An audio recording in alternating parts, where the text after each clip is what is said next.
Vamos lá.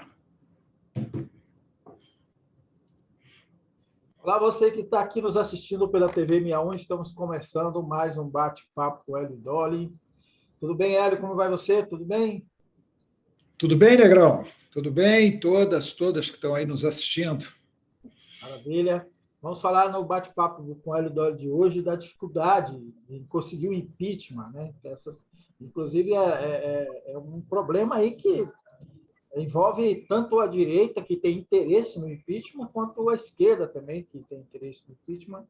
Nós vamos falar da normalização do fascismo, né? Parece que Bolsonaro não foi enquadrado, né? Parece que ele continua, de certa forma, até mais sutil, mas ele continua avançando, né? No seu autoritarismo, no seu retrocesso civilizatório. Vamos falar isso com ele vai analisar aqui.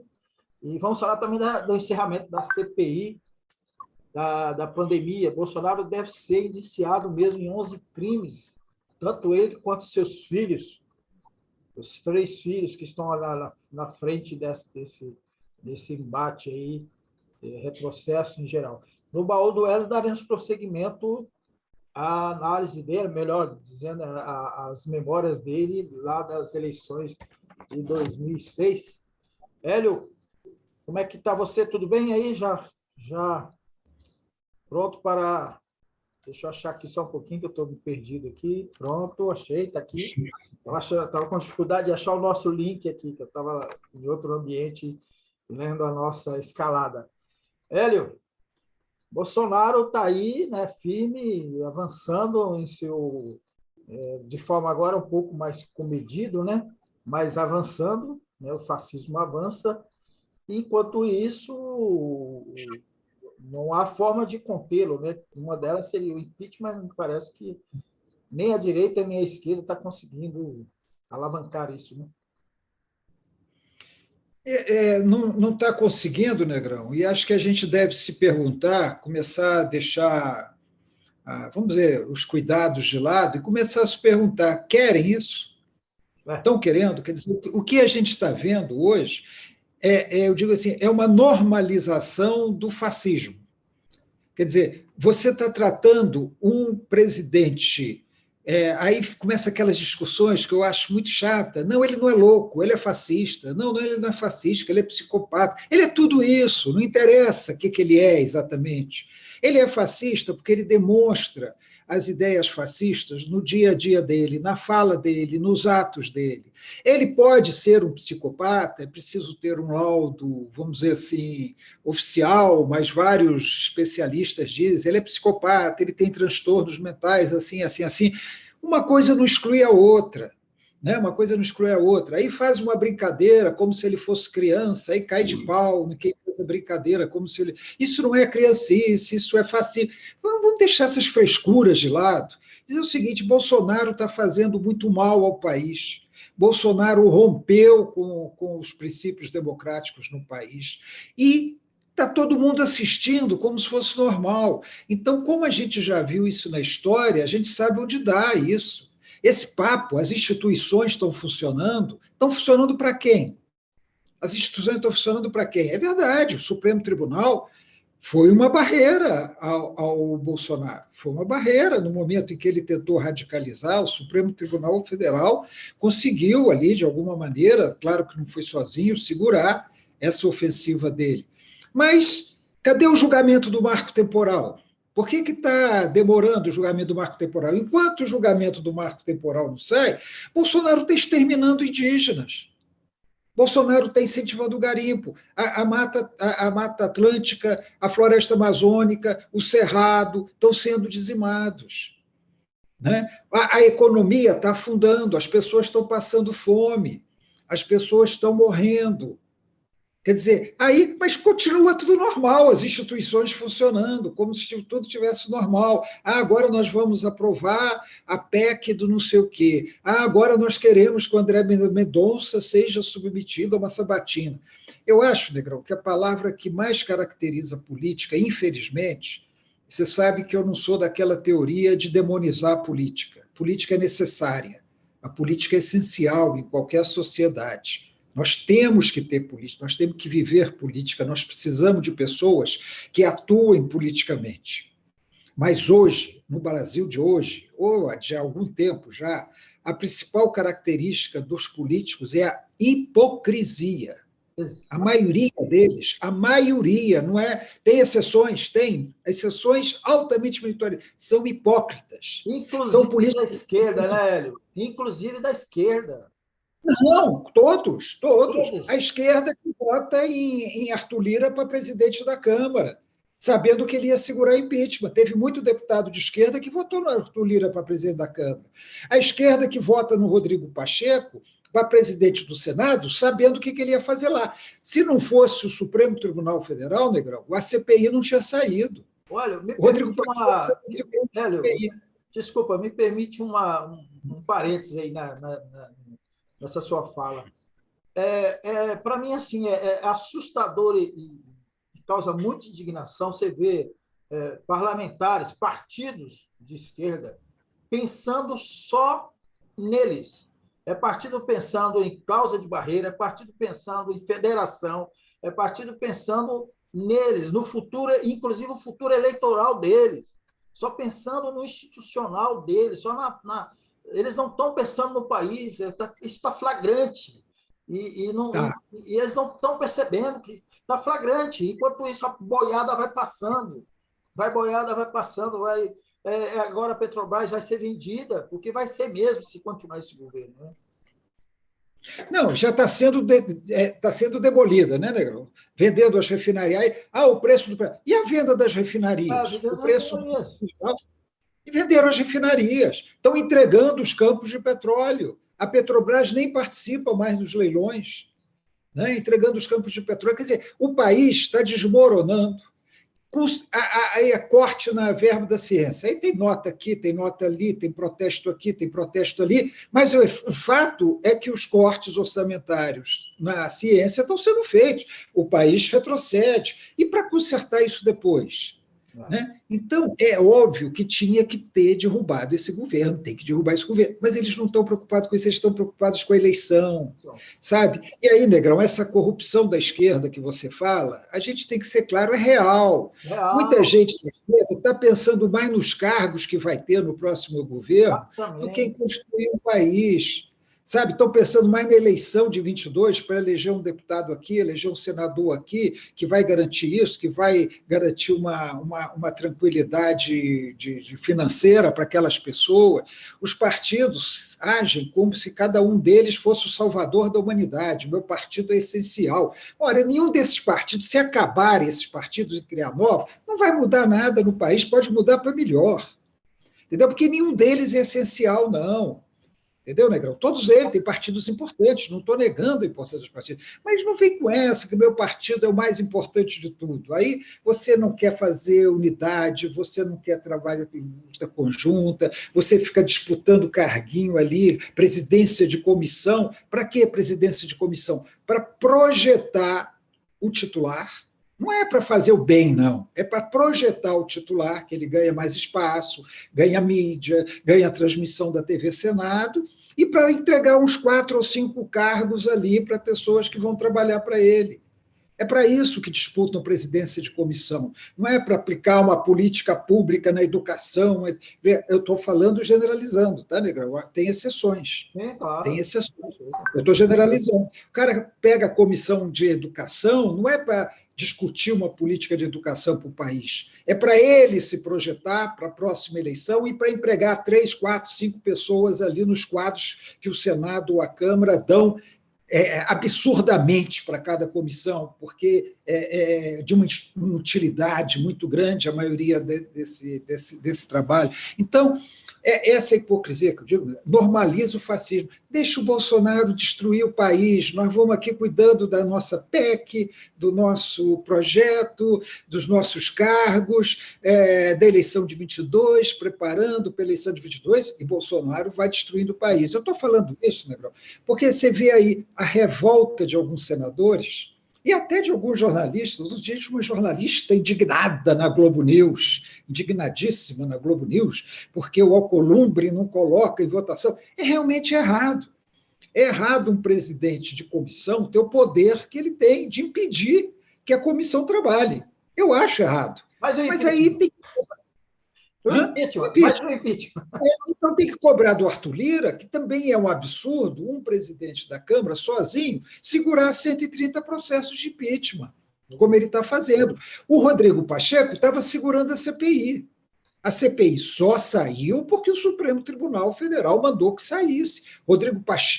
Pelo Rodrigo Pacheco não haveria CPI.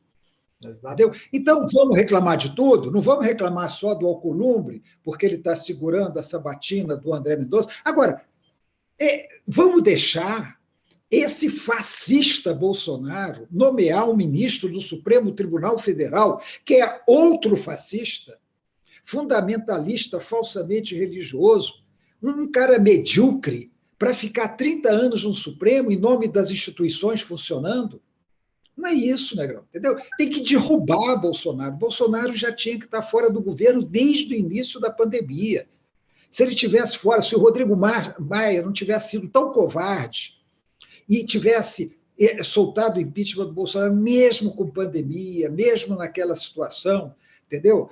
Não digo que fosse logo no início, mas quando a coisa já estava mais avançada, muitas mortes teriam sido evitadas. Dizem aí que 380, 400 mil dessas 600 mil mortes que nós temos teriam sido evitadas se houvesse um enfrentamento correto da pandemia por parte do governo federal. Mas nós estamos deixando, deixa correr, vem aí as eleições de 22, deixa ele sangrar, deixa ele derreter. A conversa que a gente ouve é essa, o Congresso em Foco, nós falamos aqui da última vez, diz que 8 entre 10 líderes do Congresso não querem impeachment. Por quê? Porque para essas elites está bom demais, deixa correr. Eles estão ganhando a remuneração deles, eles estão se preparando para a eleição de 22, estão brincando de fazer oposição, fazendo discursinho, fazendo pronunciamentos. A única coisa relativamente séria que está acontecendo hoje é a CPI, né? Que agora vai entrar em sua semana final. É a única coisa. Agora, a CPI, só para apresentar um relatório, pedir iniciamento e nada acontecer, vai ficar na história. É importante, não estou negando a importância de ter uma consolidação da tragédia da pandemia no Brasil. É importante. Provada, com fatos, depoimentos, muito importante, mas tem que ter consequência. E a única consequência que eu vejo diante dos crimes que aconteceram é indiciamento, julgamento, condenação e prisão de Bolsonaro e de todos os envolvidos. Pazuello.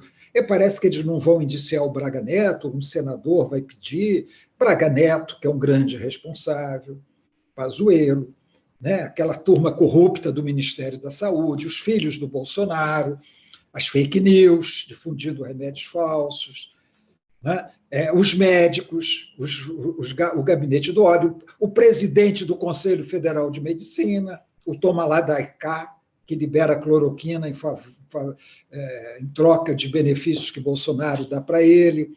Então, todos esses têm que ser... Agora, se tiver o relatório da CPI, bonito, tal, vai ser legal, mas e aí, depois disso?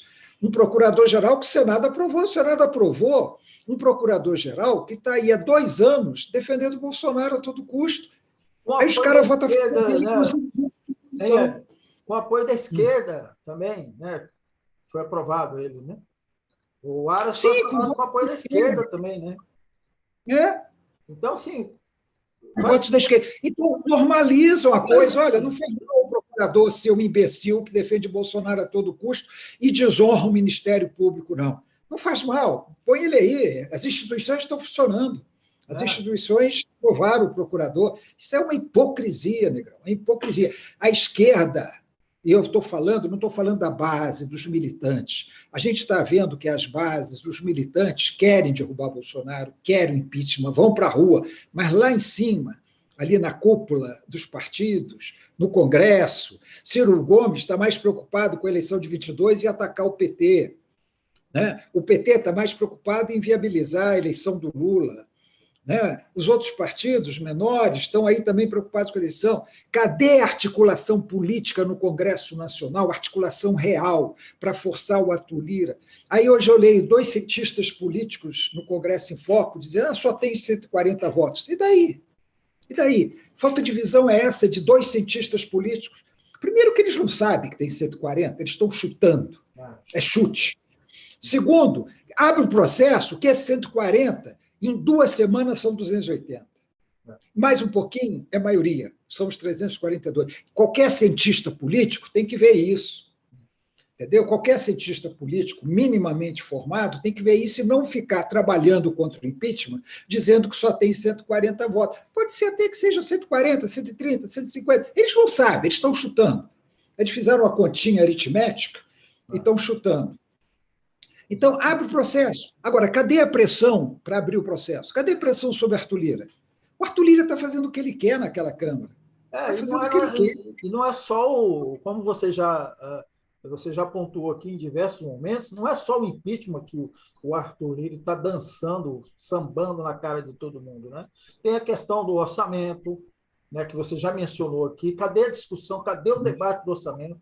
Cadê os setores? Não vou nem falar da esquerda, porque a gente fica aqui cobrando da esquerda, que nós somos de esquerda, vamos falar dos setores democráticos, os famosos setores progressistas, aqueles que defendem a soberania nacional, que não está só no campo da esquerda, mas também no campo até da direita, quem defende a soberania nacional.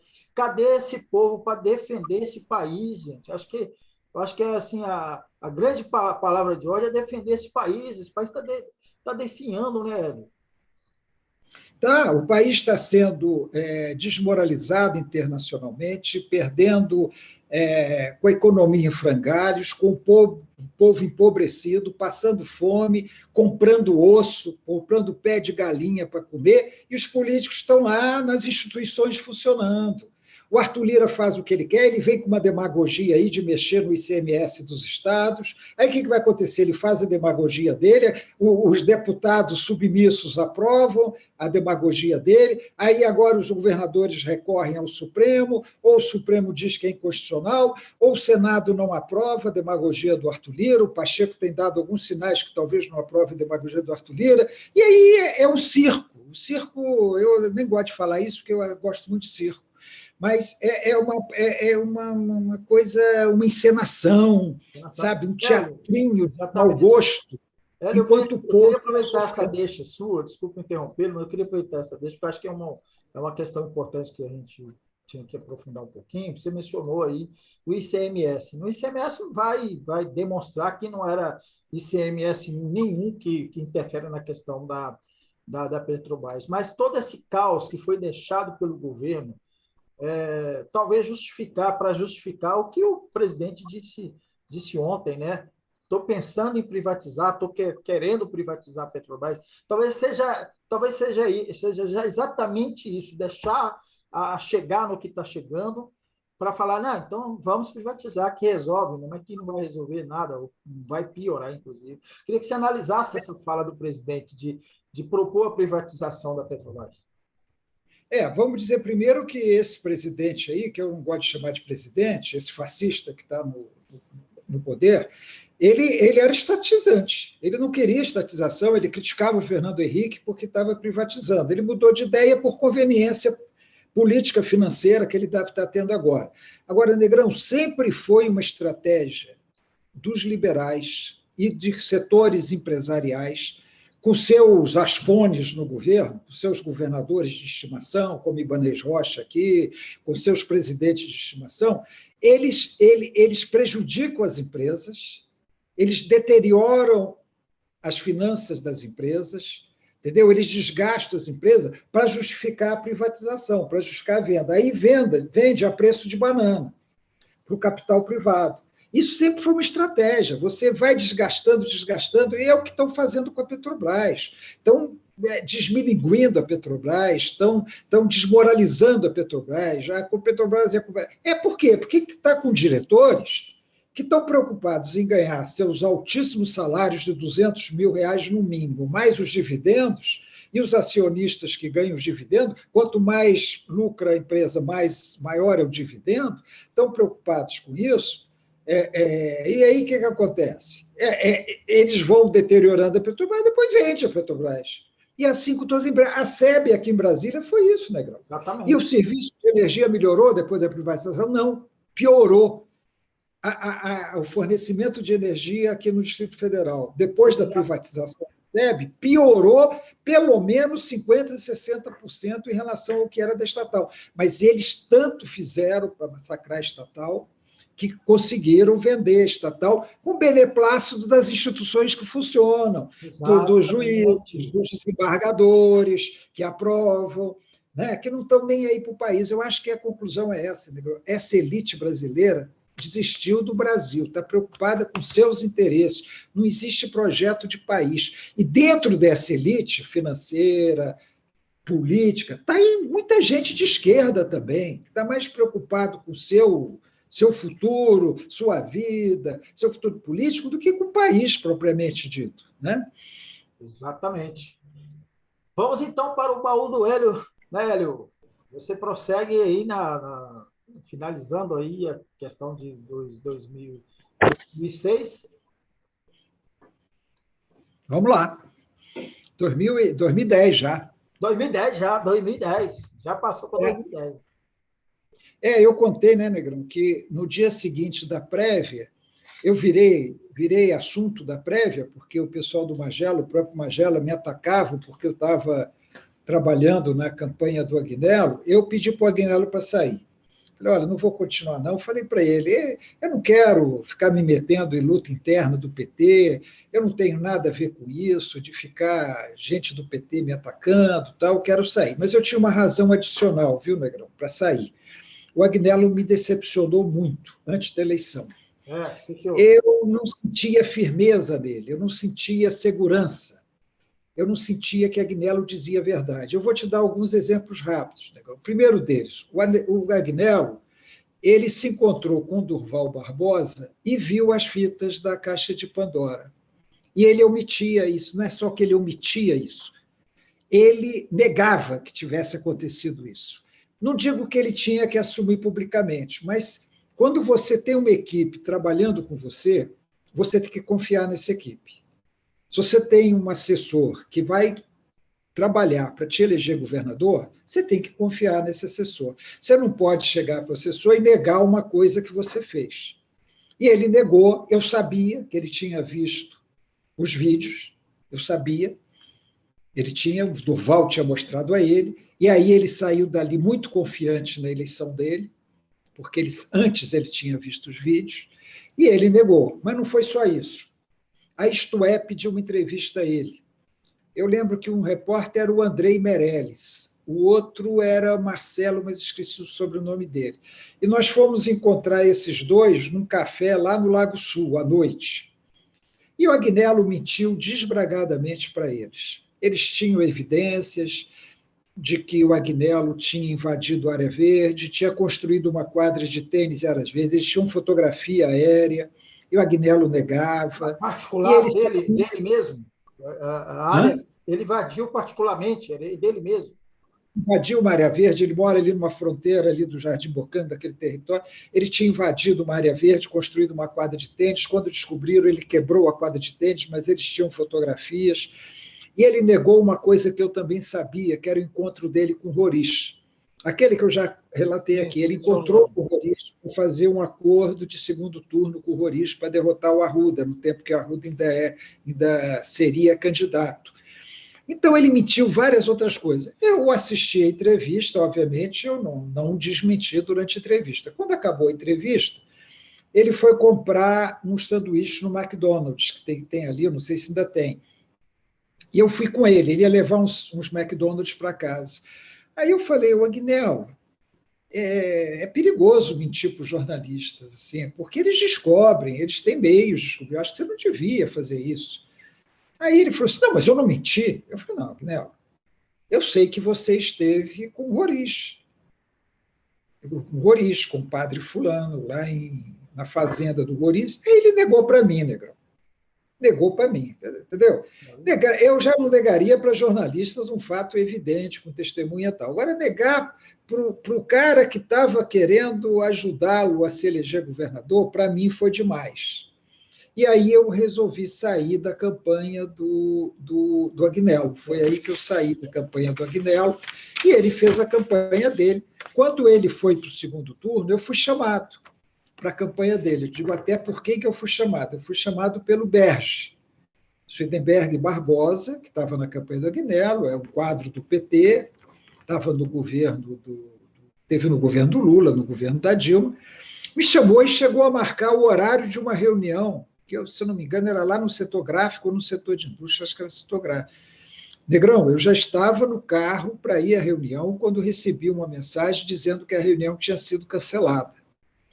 Sabe quando que essa reunião foi remarcada? Nunca. Simplesmente me chamaram, cancelaram a reunião, alguém deve ter dito, não, esse cara não chama não, blá, blá, por qualquer razão, que eu não sei qual é. Eu desconfio que seja mais ciúme de marqueteiro do que uma questão política, sabe? Eu desconfio que eram os caras que estavam na campanha, não queria alguém para chegar lá na campanha. Eu não estava fazendo questão nenhuma, ficou tudo bem. Quando eu saí da campanha do Agnello, eu saí atrás, então, de campanha que eu vou fazer. Eu iria fazer a campanha de um candidato ao Senado, Adelmir Santana, que era presidente da FEComércio.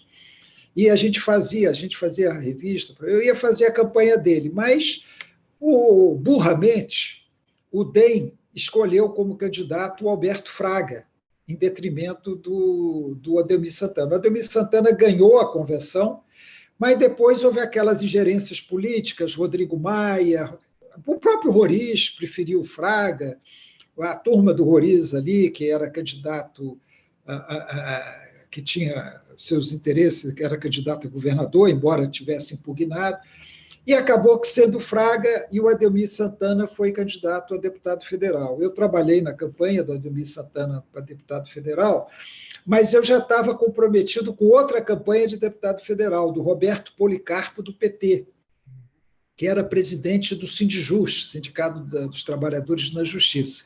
Então, eu trabalhei nessas duas campanhas. Eles não eram adversários. Você sabe que numa eleição proporcional no Brasil, Negrão, o adversário é o seu amigo, né? Você não disputa voto entre os confrontos, você disputa o voto com o seu colega de coligação, porque quem tiver mais voto ali é que vai ser eleito. Então, não teve problema. Roberto Policarpo disputava na faixa da esquerda, e o Adelmir Santana disputava na faixa da direita. E ambos foram primeiro suplentes, ambos se elegeram primeiro suplente. Tem muita história, mas isso aí não vem ao caso. Tem muita história nas duas campanhas. Na campanha do Adelmir Santana teve sacanagem grande da turma do Roriz com ele. Sacanearam mesmo ele. Mas aí, Negrão, a campanha mesmo que eu fiz, que eu trabalhei nela, foi a do Rodrigo Hollenberg para o Senado. Como a Adelmir Santana não foi candidato ao Senado, eu acabei indo para a campanha do Rodrigo Hollenberg ao Senado. E aí nós tivemos, pela primeira vez, uma coisa que não acontecia, que era eleger os dois senadores da mesma chapa. Essa eleição elegeu Cristóvão Buarque e Rodrigo Hollenberg. Todo mundo dizia que seria o Cristóvão Buarque ou o Fraga, né, que era o candidato do Roriz. Que seria o Cristóvão Buarque ou o Fraga. E acabou sendo Cristóvão Buarque e Rodrigo Hollenberg. A gente fez uma estratégia muito bem feita, de verdade, de juntar os dois, Cristóvão. O Agnello estava em alta, era o candidato a governador daquela chapa, e você sabe que, no final, o Cristóvão ficou até preocupado, porque ele ficou com medo do Rodrigo ultrapassá-lo, ser o mais votado. O Cristóvão teve 37% dos votos e o Rodrigo teve 33%. O Rodrigo estava num crescimento muito alto na campanha. E parecia que ia ser Cristóvão e o Fraga. E o Fraga, que havia manobrado nos bastidores para ser o candidato ao Senado, foi burro, o Fraga foi burro. O Fraga se elegeria facilmente deputado federal. Mas puseram na cabeça dele que ele poderia ser candidato ao Senado, e o Fraga foi derrotado nessa eleição, teve 22% dos votos nessa eleição. O primeiro turno deu Agnello, 48% do Agnello. O Roriz foi impugnado, você lembra disso? O Roriz sofreu a impugnação, ele acabou renunciando à candidatura, porque o TSE impugnou a candidatura dele porque ele havia renunciado no episódio lá do Senado, ele havia renunciado ao Senado. E o Supremo Tribunal tinha dado empate, a discussão tinha sido adiada, ele pegou e renunciou. Aí foi uma outra surpresa, Negão. O normal, e o Roriz foi burro também, o normal seria colocar o Frejá, que era o vice, na cabeça. O Frejá vinha com vontade nova, uma pessoa nova, tal. enfrentaria melhor o Agnello, embora o Agnello tivesse alta. Ele colocou a mulher, a Wesley Roriz, que foi um desastre, não sabia debater, fez uma campanha fraca. Mesmo assim, como o Roriz é forte, eles tiveram 31,5% no primeiro turno, o Agnello teve quase 50%, o Agnello quase ganha no primeiro turno, teve 48,5% dos votos no primeiro turno. E a Wesley Roriz, ninguém entendeu porque o Roriz colocou e não o Frejá na cabeça, seria muito mais normal o Frejá, governador, e ela de vice, né? Pelo menos. Mas ele inventou essa coisa, ninguém sabe explicar direito o que ele queria, e acabou que foi para o segundo turno, foi um massacre no segundo turno. O Agnello teve 2/3 do voto, 66%, e ela teve 33%. Mas era um massacre, né? O debate, ela não tinha nada contra ela, a pessoa dela, mas ela não era política, não estava habituada a lidar com aquilo, não conseguia debater, participar dos debates, enfrentar o Agnello nos debates. O Agnello tinha até que tomar muito cuidado para não parecer aquilo que houve com o Cristóvão, né? Parecer que estava espinhando a adversária, uma mulher, uma senhora muito respeitada, tal. Eu gosto muito dela, inclusive, mas não tinha condições de ser candidata ao governo. Então, essa eleição deu nisso, né? Deu naquela eleição do Agnello. Agora, quem era o vice do Agnello? Era o Filipelli. Enquanto eu estava com o Agnello, eu dizia, e eu continuei dizendo isso durante a campanha, que era absolutamente dispensável a aliança com o PMDB. Não precisava ter aliança com o PMDB. Agnello tinha uma porção de partidos com ele, não precisava do PMDB. Eu acho que veio uma questão nacional daquela aliança. A Dilma exato. A Dilma com o Temer e tal, o PMDB, acho que deve ter influenciado. Né? Então, acho que impuseram, e aí colocaram o Tadeu Filipelli de vice. Bom, Agnello se elegeu facilmente, como se ele elegeria sem o PMDB. Ele seria eleito governador sem o PMDB. Resultado, dividiu o governo. Uma parte do governo era dirigida por ele, outra parte do governo era dirigida pelo Tadeu Filipelli. E aí a gente viu no que deu, mas isso é assunto para outra, né? A gente viu isso que eu ia falar para você. Eu acho que a gente vai esmiuçar essa divisão, que até eu não sabia que havia isso, né?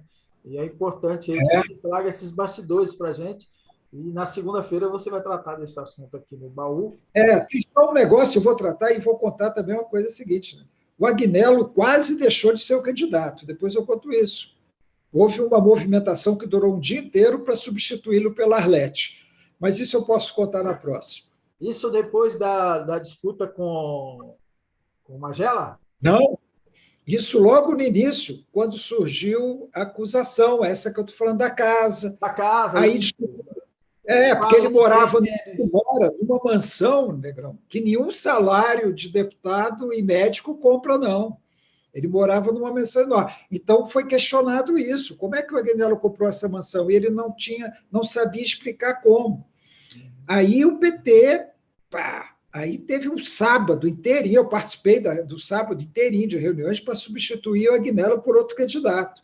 E a mais forte era a Arlete, que não queria. No final, fizeram um acerto contábil para justificar que ele e a mulher dele poderiam comprar a casa. Não poderiam não, viu, Negão? Poderiam não. Mas fizeram um acerto lá que ele poderia. Isso também me deixou muito chateado, porque o Agnello, você lembra, quando ele perdeu o mandato, ele estava na Anvisa. Ele era diretor da Anvisa. E o suplente dele na diretoria da Anvisa é aquele que foi secretário dele, que já foi preso, condenado, já responde no processo, e que, infelizmente, o nome me faltou agora, foi um candidato a deputado federal com a campanha mais cara que era possível aqui, e esse cara era o suplente dele na Anvisa. Você sabe que é a Anvisa, né, Negão? Agência, né? Agência reguladora. Principalmente nesses momentos de pandemia, vacina e etc., que a gente está vendo aí o que está acontecendo. Muito bom, então vamos trazer no próximo baú, no próximo bate-papo com a Elidória, essas nuances aí, dessas situações. Inclusive, a gente já tinha até conversado aqui, né, Hélio? Você sempre está trazendo aí muita gente que saiu da política, ficou fora da política enfim. E é interessante a gente saber onde foi parar Agnello É, Queiroz, que a última notícia que eu tive dele, ele estava vendendo produtos da Polishop. Bom, mas mas estão dizendo que ele pode ser candidato a deputado federal. Estão falando aí. Eu não tenho informação, não, mas eu ouvi dizer isso, que até ele está por querendo isso, ser né? candidato a federal. Até por isso. Está aí um homem É, público e a gente. Ginhagelo também está na nossa lista aí para a gente saber por onde Giargelo, anda. Giargelo deu uma quietada, né? Hélio, O obrigado aí. Giargelo, ele ficava de olho, quando ele era senador, ele morava ali no Lago, então ele ficava de olho para ver a hora que a Dilma passava para dar a caminhada, ela era chefe da Casa Civil, para ele fingir que estava encontrando acidentalmente com ela, para Né? poder dar caminhada. Política tem disso, Negrão, tem muito. Vamos então depois falar de Ginhagelo também. Essa aí eu gostei, foi interessante. Hélio, bom final de semana para você, meu irmão. Você que Eu nos também, Negrão. Um acompanha. abraço. Não esqueça aí de compartilhar, fazer tudo aí para impulsionar aqui nosso bate-papo com o Hélio Dória. Abraço a vocês, tudo de bom. Tchau.